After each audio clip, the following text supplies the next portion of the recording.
welcome to the Narrowing Path, Walking the Spiritual Walk.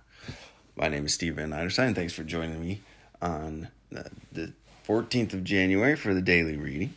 It's again going to be from James Allen's Daily Meditations, and I'm looking forward to it.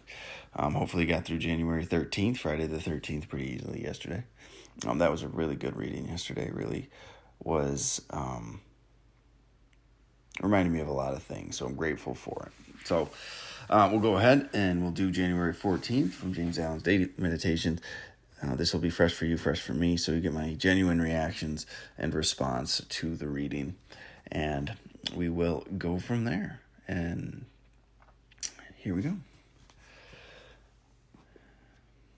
January 14th.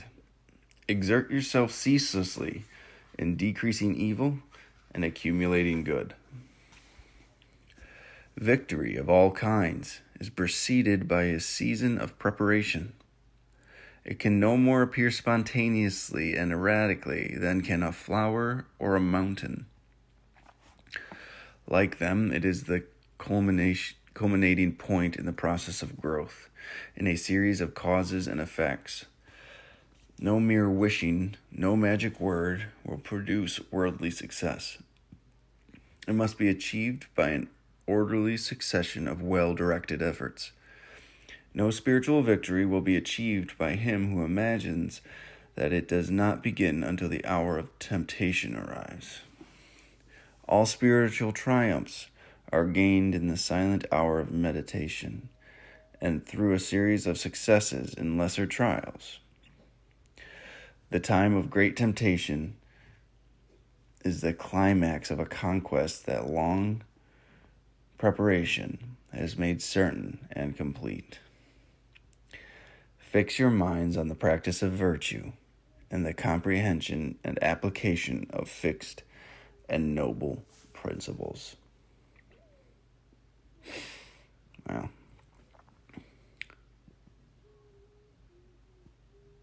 I love that reading too. It reminded me of the saying that you make your own luck. Victory of all kinds is preceded by a season of preparation. And that's what these the disciplines really that we talk about, and disciplines of what you do on a daily basis, whether it's meditation and the daily practices that you have and the virtues that you live by, the consistency with your ability to be honest and to love and be forgiving and kind, and all of these virtues that we practice on a daily basis. When we do these and we put ourselves into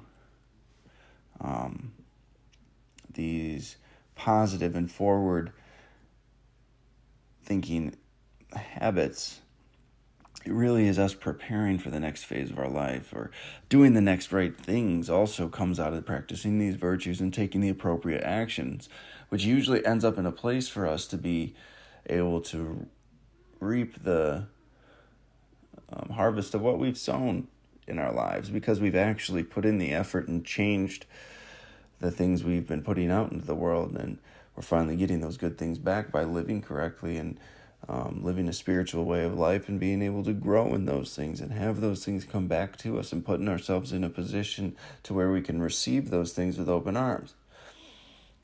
A lot of people, including myself for a long time, waited for life to change for us without changing myself to suit life.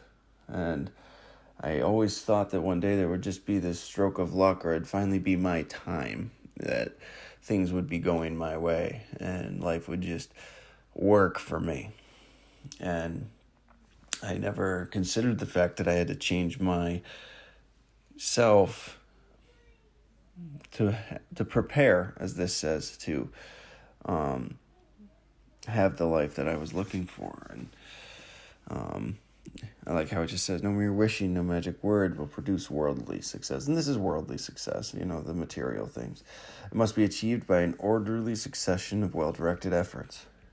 No spiritual victory will be achieved by him who imagines that it does not begin until the hour of temptation arrives.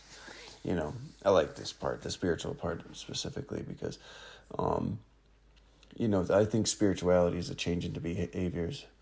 And that spiritual growth really comes from every behavior you've changed to be more spiritually aligned. When again, every time you're tempted to lie, you're honest. When you want to be mean and spiteful, you're loving and kind.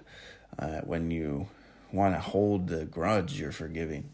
And those times come. Those times come where you want to act in a non-spiritual way, but every time you want to act non-spiritually and you choose to act differently that time, that is spiritual growth right there. That is spiritual growth. That is significant. And he's not saying that one day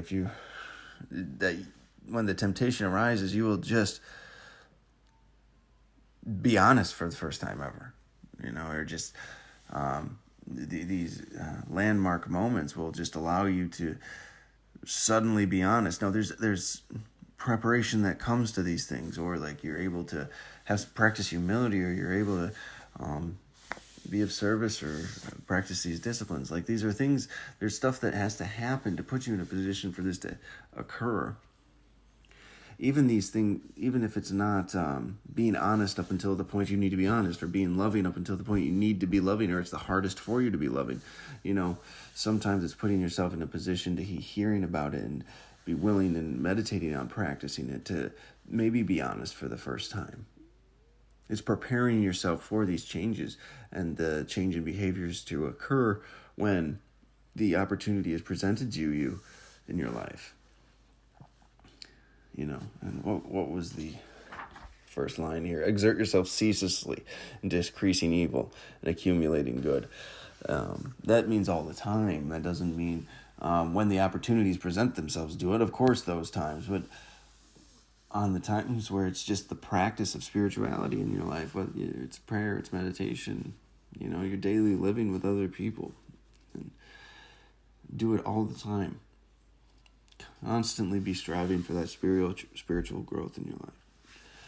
And that last line, I love the last lines these all close with. I think they're just fantastic.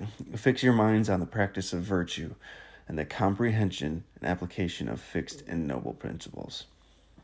It's just talking about spiritual growth right there. That should be our main focus, is to practice these spiritual principles in our life and to be able to incorporate them into everything that we do. And the more we understand them, the more our depth and knowledge of these things grows, the more we can apply them and really have that virtuous life and the striving to be righteous. I think that's a beautiful way to close that whole effort right there. So, well, thank you for jumping on board with me today, and I really appreciate it. It's been a great reading again, and I will be back on again tomorrow. So, until then, thanks.